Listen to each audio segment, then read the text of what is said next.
जितनी भी डिस्कशन बाबा की आ रही हैं ज़्यादातर और मुरली महाशिवरात्रि का अक्सर जिक्र करते हैं बाबा। जैसे उधर 76 से पहले 1 साल 2 साल 3 साल 4 साल पहले एक साल का इशारा देते जाते थे। वैसे ही हूबहू ड्रामा फिर रिपीट हो रहा है। 18 का बार बार इशारा देना, क्या सेंस क्या निकलती है इससे, सार क्या निकलता है?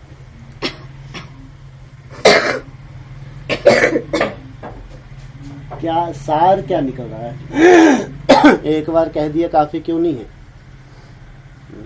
उसी बात को किसी ना किसी बहाने से बार बार डिस्कशन या मुरलियों में रिपीट करना,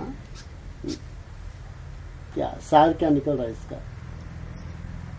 बच्चे अलर्ट हो जाते हैं जी। बच्चे अलर्ट, हाँ, बच्चों को अलर्ट कर रहे हैं। तुम देखने के लिए मत बैठे रहो कि 18 क्या है, या देखेंगे 18 में प्रत्यक्षता कैसी होने वाली है, क्या विनाश का रूप होगा देखें, भविष्यवाणी की है, क्या स्थापना का रूप होगा देखें। देखने का दृष्टिकोण बनाना माना अज्ञानता। अगर भगवान के वर्षन जो हैं वो कहाँ तक सत्य होते हैं या उस सत्यता की परिभाषा क्या होगी, ये देखना माना महामूर्खता या अज्ञानता। हाँ, महाघोर अज्ञान की रात्रि, उसमें प्रवेश होने से पहले खुद का समाधान, खुद के लिए इतना योग बल इकट्ठा करना, प्योरिटी का बल इकट्ठा करना, दिव्य गुणों का बल इकट्ठा करना, तो कहेंगे हमारे लिए घोर अज्ञान की रात्रि नहीं है। क्या हो गया? दूसरा नाम क्या है? शिव जयंती। हमारे लिए अज्ञान की महान रात्रि नहीं, हमारे लिए हो गई शिव जयंती। ये जयंती कोई ऐसी नहीं है कि शिव बाबा तुम्हारे सामने बैठ के दृष्टि दे रहा होगा कि तुमने बहुत मेहनत की, बहुत बढ़िया हजूम में तुम भी छुप के बैठ गए, अरे वाह मैंने भी जान लिया। ऐसी है क्या? जब ये बार बार बोल रहे हैं कि 8 का इशारा खास दे रहे हैं, तो 8 कारणे अकारणे अगर कहीं भी इंडिया के किसी कोने में हो, क्या उनके लिए शिव जयंती नहीं होगी? अगर ऐसी सिचुएशन हो, इंडिया के किसी कोने में कोई खास आत्मा बहुत मेहनत कर रही हो, 18 का टारगेट लेके चल रही है कि 18 तक भगवान ने बार बार इशारा दिए हैं, अमृत वेला अमृत वेला अमृत वेला, और मुझे अमृत वेला सफल करना है, बहुत मेहनत कर रही है, तो क्या वहां उसके लिए शिव जयंती नहीं होगी क्या? क्या लगता है? और कहीं संगठन का भी इशारा दिया है कि इस संगठन होगा, उस छोटे से संगठन में शिव जयंती। तो वो छोटा सा संगठन 30 35 40 50 60 70 80 100 का भी हो, तो क्या इन सब के लिए हो जाएगी क्या? तो ये बेहद का बाप है, उसकी बेहद की बातें हैं, लेकिन है 100% सत्य है, बेहद। ऐसा नहीं कि हजूम बैठ के देख लेगा। जिसने जितनी मेहनत की होगी, जितनी मेहनत की होगी, क्योंकि 8 के बाद भी नंबरवार है। इसके बाद मेहनत का चांस नहीं है, ये ध्यान रखना। ऐसा नहीं कोई और फिर स्पेशल टाइम दिया जाएगा कि इस टाइम को तो हम परखने में ही लगे रहे, उस सच्चाई को जानने के लिए लगे रहे। अब हमको और थोड़ा सा टाइम मिले तो हम बहुत अच्छी मेहनत करें, तन भी झोंक दें, मन भी झोंक दें, धन भी झोंक दें, संबंधियों को भी झोंक दें। ऐसा होगा क्या? नहीं। और ये अनाउंसमेंट बार बार ये इशारा दिया है, केवल एडवांस पार्टी के लिए नहीं है, इनडायरेक्टली पूरी ब्रह्मा कुमारीज भी जानती हैं कि 18 का कुछ विशेष होने वाला है।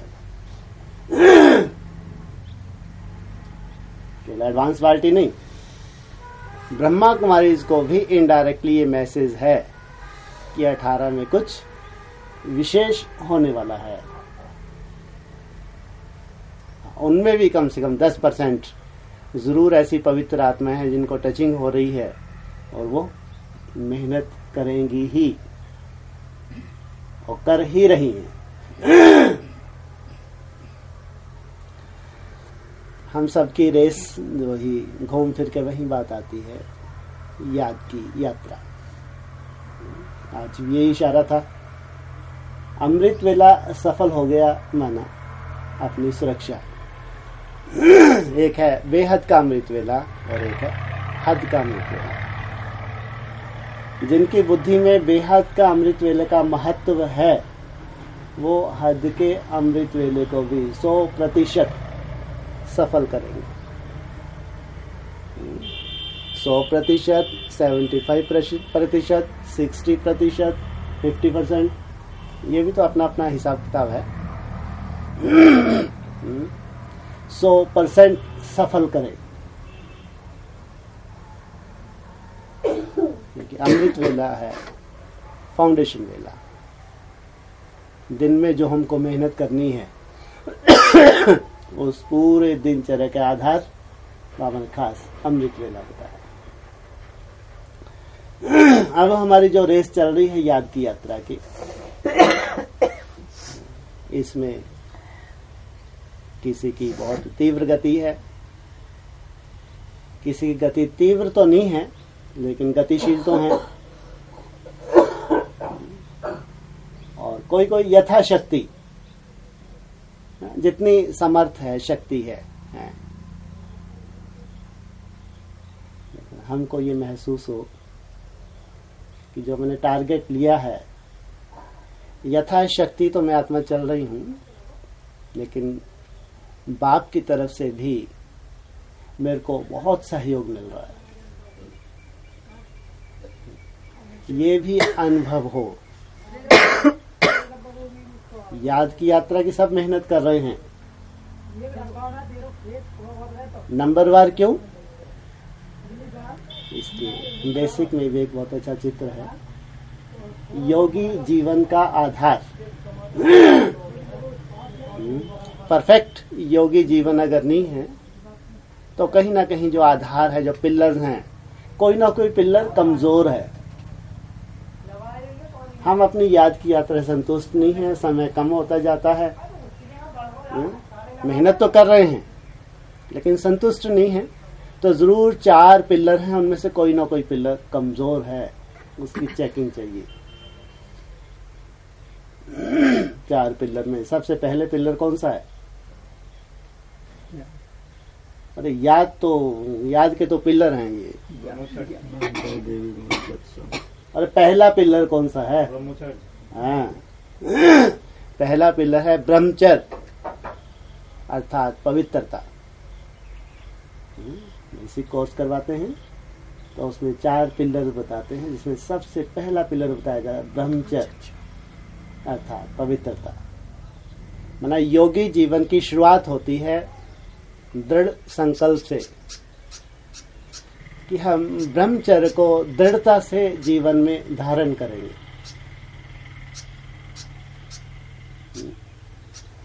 ब्रह्मचर्य कहो या पवित्रता, हम पवित्रता को दृढ़ता से जीवन में धारण करेंगे। ये है शुरुआत, योगी जीवन की शुरुआत। एक तरफ है पवित्रता का सागर, उससे हमको शक्ति लेनी है। और कलयुग के अंत में हम तो बहुत ही इम्प्योर, एकदम पतित, कामी कांटे। और दूसरी तरफ पवित्रता का सागर। जितनी प्योर आत्मा होगी, प्योर आत्मा माना एक तरफ तो कहा है कि सब अभी क्या हैं, अपवित्र है, कामी कांटे हैं, या कोई प्योर आत्मा है? सबके अंदर 5 विकार है, नहीं है? लेकिन प्योर आत्मा मतलब जितना सच्चाई से दृढ़ संकल्प धारण किया है पवित्रता को जीवन में लाने का, माना पवित्र आत्मा। ये है भगवान से पवित्रता की शक्ति खींचना ना। पवित्रता का सागर है, उससे ही पवित्रता मिलनी है। इसलिए मुरली में क्या आता है, जितना योग बल होगा उतनी ही पवित्रता बढ़ती जाएगी। लेकिन जितनी दृढ़ता से और सूक्ष्मता से संकल्प धारण किया होगा, जैसे बाप की मदद महसूस होगी कि याद सहज है, जो मैं आत्मा लक्ष्य लेके चल रही हूं, बाप का सहयोग है। रोज की रोज जो मेरे को चार्ट मेंटेन करना है, उसमें कोई कठिनाई नहीं है। ये सबसे मुख्य ब्रह्मचर्य पवित्रता। अभी बाबा ने बोला डिस्कशन में, एक तरफ गुस्सा कब आएगा, महादेव या शंकर को रौद्र रूप कब धारण करेगा? कब गुस्सा आने वाला है? सब उंगली उठाएंगे, किड़वड़िया तो खूब बजाई, धुम ब्रह्मम वाक्यम जनार्दनम, उसको ध्यान नहीं दिया। 90 किड़वड़िया के टक टक टक टक टक टक, एक दड़म, उसको इग्नोर कर दिया, उसके ऊपर ध्यान नहीं दिया। यही बोला या कुछ और बोला? सुना नहीं सुना? जो एक खास पॉइंट था ब्रह्मम वाक्यम जनार्दनम, वो इतना भारी था, उसको साइड में रख दिया। लेकिन साथ साथ जो 90 पॉइंट थे, ढेर के ढेर, जिससे अपने ऊपर कचरा लाद लिया, तो उससे अपने ही पद का विनाश किया और तैयार हैं बाप के ऊपर उंगली उठाने के लिए। गुस्से में क्या करते हैं महादेव? अब इन कचरे का विनाश कर दो, स्थापना हो गई।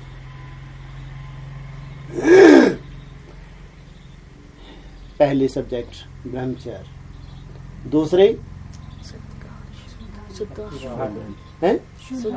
शुद्ध अन्न। कहते हैं जैसा होगा अन्न वैसा बनेगा मन। बहुत बड़ी बात है। ऐसे तो जितने भी ब्राह्मण हैं, इन सब का अन्न शुद्ध ही है। कोई लहसुन प्याज खाता है? मटन मछली की तो बात ही नहीं। जब लहसुन प्याज ही नहीं खाते हैं तो क्या कहेंगे? सात्विक। सात्विक है, तामसी है? सात्विक। लेकिन फिर भी ये सब नंबरवार हैं।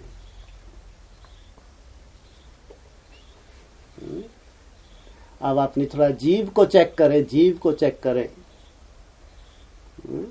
थोड़ी सी मिर्ची डल जाती है तो अच्छा लगता है, थोड़ा सा मीठा हो जाता है तो और अच्छा लगता है। कोई कोई को थोड़ा सा चटपटा पसंद है, वो साथ में तो और अच्छा लगता है। ये है दशा। जिसने जीव को ही कंट्रोल नहीं किया, वो क्या इंद्रियों को कंट्रोल करेगा? है संभावना? शुद्ध अन्न तो है, लेकिन अपनी जीव को खुद ही चेक करो। केवल हठ योगी हो, केवल हठ योगी, इसलिए मेहनत ज्यादा, प्राप्ति कम। बाप ने जो भोजन बताया अति साधारण, रसीला, चटपटा नहीं, नमक भी कम और मिर्ची का नामो निशान नहीं। अब श्रीमद परमान शुद्ध अन्न है।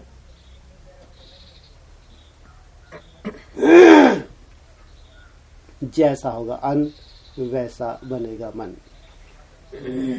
क्या हमारा भोजन योग युक्त याद में बना हुआ है? बहुत सूक्ष्म परिभाषा है। इतना साधारण नहीं है कि हम लहसुन प्याज नहीं खाते, हम अंडा मछली कुछ नहीं खाते, हम तो सात्विक है, तो बुद्धि की दुर्दशा क्यों? तो जरूर कहीं ना कहीं अभी भी जैसा बाप त्याग और तपस्या चाहता है, हमारा जीवन बनाना चाहता है, हमारे जीव को इन रसों से दूर ले जाना चाहता है, अभी भी मन में है कि ये हमको मिलता रहे। इसलिए बाबा कई बार डिस्कशन में बोलता है, क्यों नहीं आ पाते बाप के घर में? क्योंकि मालूम है यहाँ रूखा सूखा खिचड़ी खानी पड़ेगी, यहाँ लड्डू कौन देगा? घर में है तो अपने लड्डू भी बना लेते हैं, पकोड़े भी तल लेते हैं। ये हैं योगी।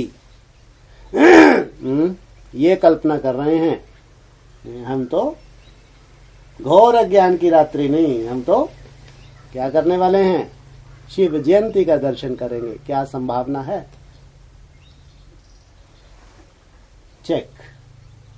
चेकिंग करो। तीसरा सब्जेक्ट है जी, दैव्य गुण, बहुत इंपॉर्टेंट। यहाँ जो सब रेस में बैठे हैं, बहुत ही जरूरत है इस रेस में आगे से आगे जाने के लिए। जितना दिव्य गुणों के ऊपर अटेंशन दिया होगा, जितनी अपनी चेकिंग की होगी, जो अवगुण है, जो हम जानते हैं ये चीज है, ये मेरे में नहीं होनी चाहिए।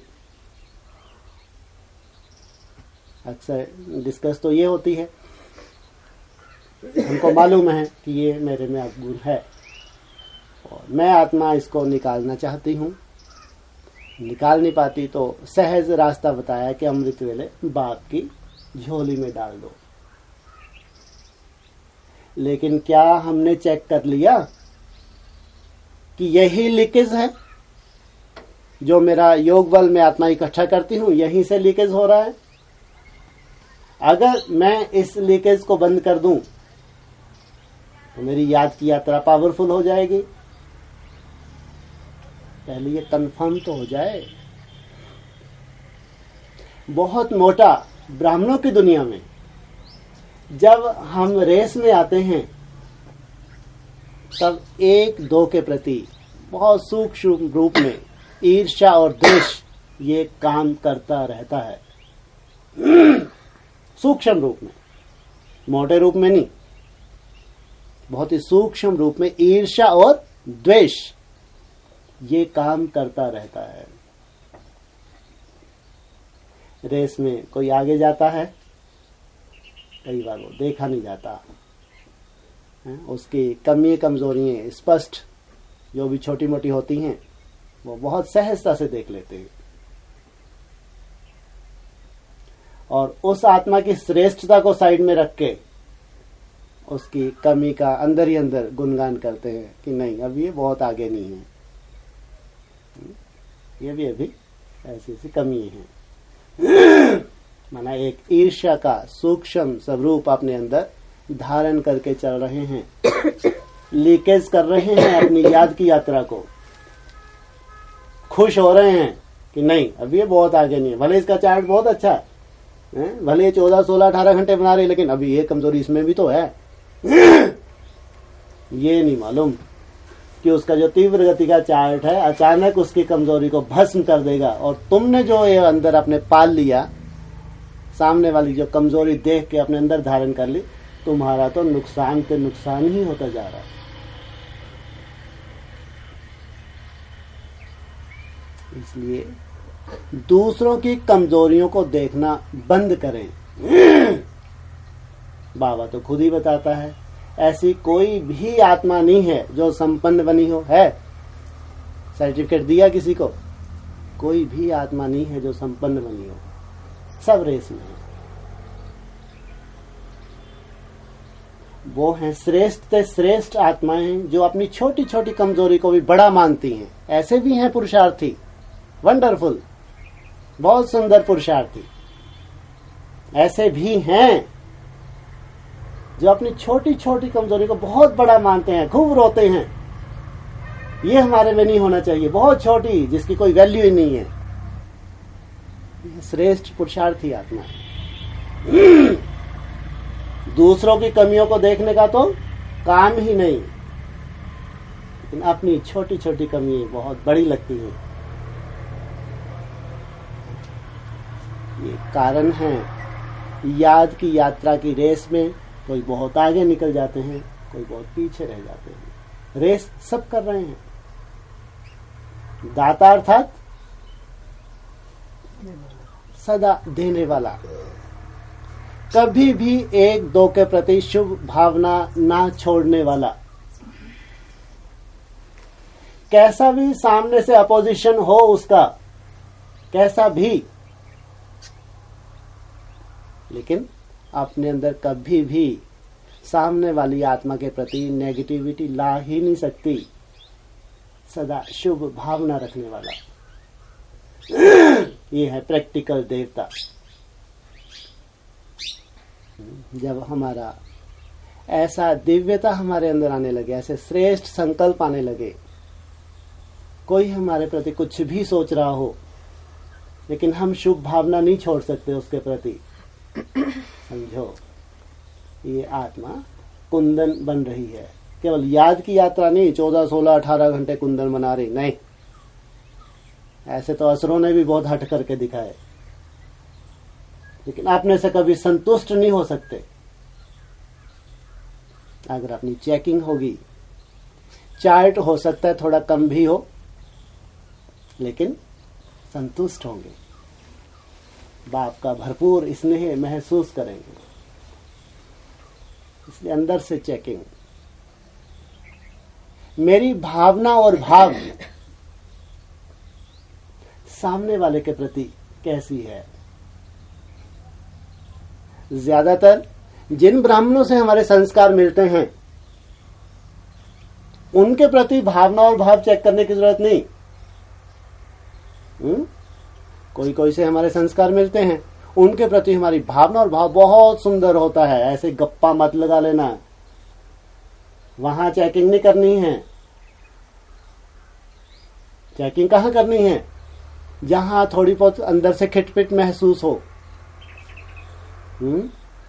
किसी आत्मा के साथ संस्कार मैच नहीं हो रहे, उसके प्रति अपनी चेकिंग करनी है। इस आत्मा के प्रति अब मेरा भाव क्या है, उसको नहीं देखना,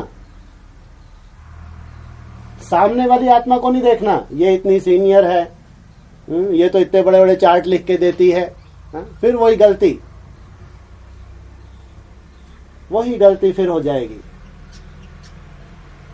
वो आत्मा कब कहां पहुंच जाए ये बाप जाने, लेकिन हमने अपना नुकसान कर लिया। इसलिए दिव्य गुण ये बहुत बड़ी सब्जेक्ट है योगी जीवन के लिए। जितना दिव्य गुणों को लाने में आत्मा तत्पर रहेगी, बार बार अपनी चेकिंग करेगी। जो कोई अवगुण है, छोटे या बड़े, जो बाप को पसंद नहीं है, हमारे पास एक ताकत आ चुकी है, अभ्यास, बाप की याद का अभ्यास। ये बहुत बड़ी ताकत है। हम सहज ही इन संस्कारों से छुटकारा पा सकते हैं। योगी की अभ्यास नहीं है, याद का अभ्यास नहीं है, तो वो आत्मा इन जटिल संस्कारों से कभी भी छुटकारा नहीं पा सकती, कभी भी नहीं पा सकती। हम जो मेहनत कर रहे हैं बाप की याद की, हम लोग ये जो छोटे मोटे हमारी कमजोरियां हैं इनसे छुटकारा पा सकते हैं। जैसे बाबा बहुत बड़ा दिव्य गुण बताते हैं, सहनशीलता, जिसकी हमको बहुत जरूरत पड़ती है, बहुत जरूरत पड़ती है, हर जगह जरूरत पड़ती है। ब्राह्मण परिवार में जरूरत पड़ती है, अज्ञानियों के संपर्क में आने के लिए जरूरत पड़ती है। सहनशीलता बहुत बड़ा कवच बताया है बाबा ने, लेकिन बहुत सूक्ष्म है। सहनशीलता की परिभाषा बहुत मोटे रूप में बस यहां तक तो ब्राह्मणों के पास है कि सामने वाले ने ऐसा बोला, उल्टा सुल्टा बोला, और मैंने नहीं बोला, बाबा ने बोला सहन करना है ना, मैंने उसकी बात का ज्यादा जवाब नहीं दिया, कोई रिएक्शन नहीं किया, मैं सहनशील। हाँ, ये भी सहनशीलता है। सामने वाले ने कुछ बोला, हमने जवाब नहीं दिया, ये सहनशीलता है। लेकिन ये पर्याप्त नहीं है हमारे अंदर। उसके बाद जो रिएक्शन हुआ, वाचा तक तो आने नहीं दिया, ये भी बहुत बड़ी बात, कम बात नहीं है।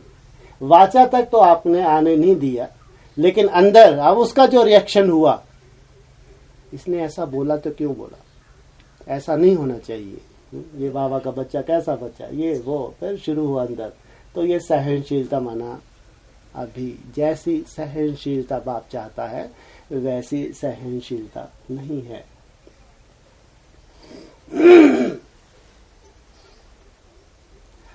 अंदर से ही ऐसा वायुमंडल उस आत्मा के प्रति एक शुभ भावना, जैसे अभी संकल्पों में रिएक्शन हुआ, तो उसकी जगह क्या हो, उसने अपना काम कर दिया, उसने जो बोलना था, जो टाउंटिंग कसने थे कस दी, लेकिन हमारे अंदर तुरंत एक शुभ भावना उस आत्मा के प्रति जो हमारे प्रति नेगेटिव सोचती है, जो इस रेस में हमको नीचा देखना या दिखाना चाहती है, उसके प्रति अंदर से चेक करें, शुभ भावना है, अगर शुभ भावना है, अंदर से कोई रिएक्शन नहीं है, ये है सहनशीलता। इस सहनशीलता के साथ साथ दूसरा, समाने की शक्ति भी आपने धारण कर ली, सामना करने की शक्ति भी धारण कर ली, विस्तार को संकीर्ण करने की शक्ति भी धारण कर ली। इस एक शक्ति से अनेक शक्तियां आपने धारण कर ली। जितनी सूक्ष्मता से दिव्य गुणों को धारण किया होगा, आपका योगी जीवन बहुत पावरफुल। जो कम समय है हमारे पास, ये लगभग 18 तक का जो समय है, कम समय है, ज्यादा नहीं है, ध्यान रखना। समय बहुत कम है, ज्यादा नहीं है। जिस स्टेज तक हमको जाना है, समय कम है। केवल हठ से ही उस स्टेज तक नहीं जा सकते, केवल अभ्यास बस, बाकी अंदर कोई चेकिंग ही नहीं है। आसुरी संस्कार वहीं के वहीं पल रहे हैं और हम केवल खुश हो रहे हैं 8 घंटे, 10 घंटे, 12, 14 घंटे नहीं, लीक के साथ साथ है।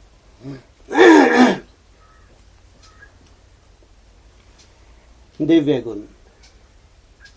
चौथा सत्संग। सत्यम शिवम सुंदरम। सत्य ही शिव है, ऐसे ही कहते हैं। सत्संग। हमारे पास जो बाबा की मुरली है, जो डिस्कशन है, ये है सत्संग। लेकिन अगर वही मुरली, वही डिस्कशन उसको 9 तरह की आत्माएं अगर पढ़ रही हो, उसमें से भी छांटना पड़ेगा। इसमें से सत्य की परिभाषा क्या है? 9 धर्म की आत्मा तो कम से कम पढ़ेंगी, नहीं पढ़ेंगी। जो पॉइंट सूर्यवंशियों के लिए होगा, देवता धर्म वालों के लिए होगा, क्या वही पॉइंट जो और धर्म वाली आत्माएं हैं, क्या वो संतुष्ट हो सकती हैं? सत्संग। जो उसमें सत्यता है उस सत्यता को मेरे को परखना है। कौन सी सच्चाई है जिससे मेरा उत्थान होना है, कौन सी सच्चाई है जिसको मेरे को और धारण करना है, मेरी याद की यात्रा बहुत बढ़ानी है। बहुत परख शक्ति चाहिए। इतना साधारण नहीं है योगी जीवन। हाँ, ये अभ्यास करवाया जा रहा है, एक प्रैक्टिस करवाई जा रही है, और बिना प्रैक्टिस के भी हम उस स्टेज तक कभी नहीं पहुंच सकते। सबसे पहले तो प्रैक्टिस, लेकिन प्रैक्टिस में हम जो नंबरवार हो जाएंगे उसके लिए ये अटेंशन, खास ये जो 4 पिलर्स हैं, इसमें अपनी खुद की चेकिंग करके, चेंज करके और उस रेस पे आगे निकल जाए। कोई भी अनाउंसमेंट ऐसा नहीं है आगे चल के बोर्ड पे लिख दिया जाएगा 8 ये हैं, 108 ये हैं, नहीं। हर एक आत्मा स्वतः ही अपनी अवस्था से अपना साक्षात्कार करवाएगी। ऐसा नहीं कि जो बहुत पहले आ गए, बहुत पहले से रेस में हैं, ये बहुत आगे नंबर हैं। कोई तो बाबा ने बताया लास्ट सो फास्ट और फास्ट सो फर्स्ट, ऐसा भी होने वाला है 18 से पहले। कोई आत्मा 18 से पहले ऐसी भी आएंगी, हम देखेंगे। इतनी बात में आने के बाद ये आत्मा बहुत तेजी से बहुत आगे निकल गई। यहाँ कोई जिम्मेवारी दे देना ये नहीं है कि ये बहुत बड़ी कोई पार्ट डिक्लेयर हो गया, या और भी आगे चल के जब संगठन का विस्तार होता है, सेंटर्स भी खुलते हैं, ये नहीं है कोई सेंटर इंचार्ज है तो बहुत बड़ा कोई 30 मार्क का है, नहीं। हर एक अपने योग बल और धारणाओं के बल से स्वतः ही साक्षात्कार करवाएगा। और यही परिभाषा है जिसके लिए बाबा ने बार बार इशारा दिया कि मैं कोई बोर्ड पे लिख के नहीं दूंगा। तो ये अंत तक ऐसा ही होगा, बोर्ड पे लिख के नहीं। हमारे कर्म, हमारा वायुमंडल, हमारा वाइब्रेशन स्वतः ही अनेक आत्माओं को साक्षात्कार करवाएगा, और यही कम समय में। इसलिए कहा कोई अलग से टाइम मिलने वाला नहीं है, समय सबके लिए एक ही है। विश्व लेवल पे कंपटीशन है, सबके लिए समय एक ही है। हम भाग्यशाली हैं, हम उस समय का चिंतन कर करके और बारीकी में और सूक्ष्मता में जाके और ज्यादा मेहनत की तैयारी कर रहे हैं। ये भी अपना अपना भाग्य है। कोई आत्मा अलवेलेपन के रूप में ले लेती है। तो इस संगठन में अक्सर ज्यादातर जो चर्चा को बार बार रिपीट किया जाता है, उसका कारण ही ये, जितना अपन बार बार रिपीट करते हैं, घोटते हैं, जैसे कि वो चीज हमारे लिए फिर से एक बार ताज़ा होती जाती है। जितना ताज़ा होती जाएगी उतना फिर बार बार एक दृढ़ता धारण करते हैं, बार बार उस संकल्प को और जीवन में धारण करने की मेहनत करते हैं। इसलिए ध्यान रखें, घोर अज्ञान की रात्रि नहीं है, शिव जयंती भी है। हम शिव जयंती देखें, परमात्मा का प्रत्यक्ष रूपी जन्म देखें, घोर अज्ञान की रात्रि में हम नहीं उलझे। तो ये डिस्कशन में ऐसा भी आता है, जो घोर अज्ञान की रात्रि है, एक बड़ी महाभारत है, तो उसमें 2 सेनाएं सामने खड़ी हैं, दिखती हैं। 2 सेनाएं सामने खड़ी हुई दिखती हैं। कौन कौन सी? यादव और कौरव एकदम सामने खड़ी हैं 2 सेनाएं, और युद्ध की एकदम तैयारी। लेकिन ये ध्यान रखना, रुद्र ज्ञान यज्ञ कुंड से विनाश ज्वाला प्रज्वलित हुई थी और होगी। वो ऐसे ही खड़ी रहेंगी सेनाएं, उनको इशारा जब तक ना मिले तब तक युद्ध शुरू नहीं होगी। इसी में खुश मत होना कि लड़ाई तो वहां होनी है, उनको भी इशारा मिलेगा। तब तक युद्ध शुरू नहीं हो सकती। कब तक?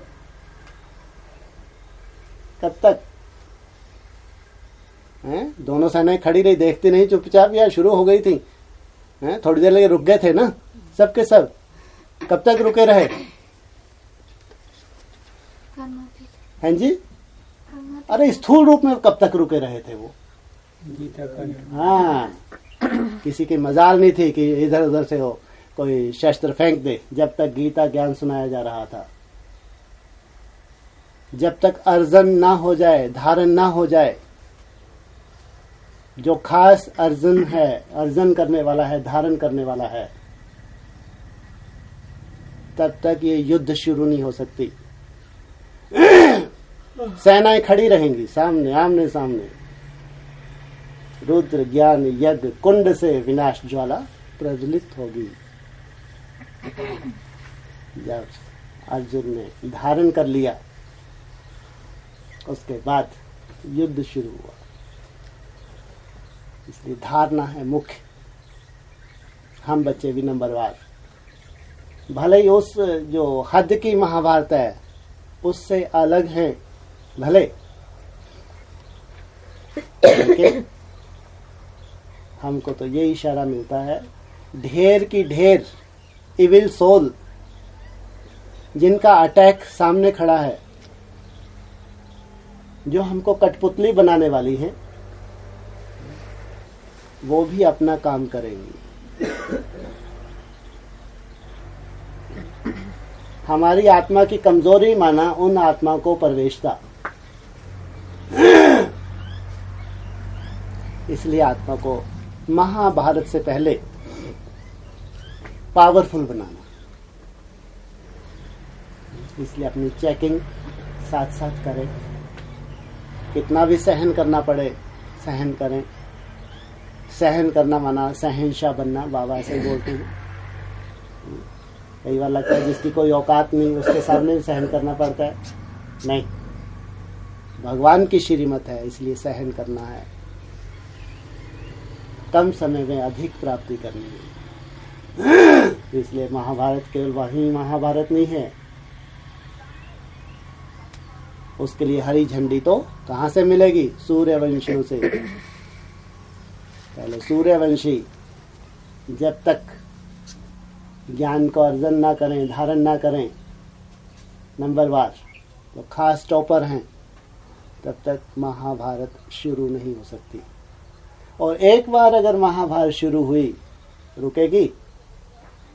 फिर नहीं रुकनी है।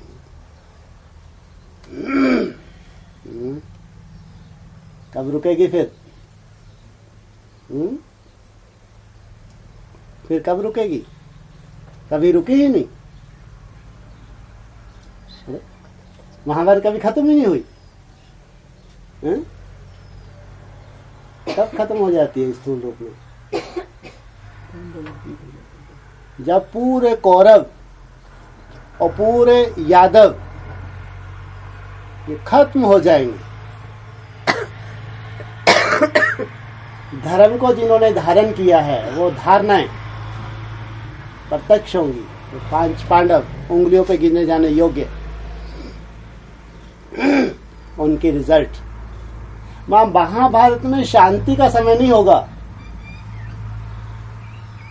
लेकिन पुरुषार्थ चलता रहेगा। शांति का समय नहीं होगा। शांति का समय तो महाभारत शुरू होने से पहले इसका ज्यादा से ज्यादा लाभ उठाओ। फिर तो भले ही स्थूल महाभारत हो या हमारे अंदर की महाभारत हो, हमारा कोई कड़ा हिसाब किताब, किसी सोल के साथ कोई हिसाब किताब, ये महाभारत और ज्यादा खतरनाक है। ये जो अंदर की महाभारत है और ज्यादा खतरनाक है, ध्यान रखना। ये साधारण नहीं है। भले कह दिया 2 बिल्ले आपस में लड़ेंगे, मक्खन किसको दे देता हूं? ऐसे ही दे देता हूं क्या? है? अगर अंदर की पांडवों ने युद्ध की है, कोई साधारण युद्ध नहीं की है, ऐसे ही मक्खन नहीं मिल गया।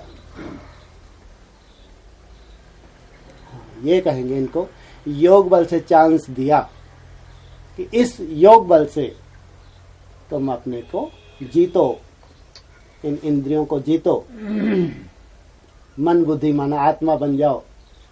तो पांडवों ने दिन रात मेहनत की, रिजल्ट सामने आई। ठीक, समय कम, प्राप्ति ज्यादा से ज्यादा करने का आधार स्वयं की चेकिंग। ओम शांति।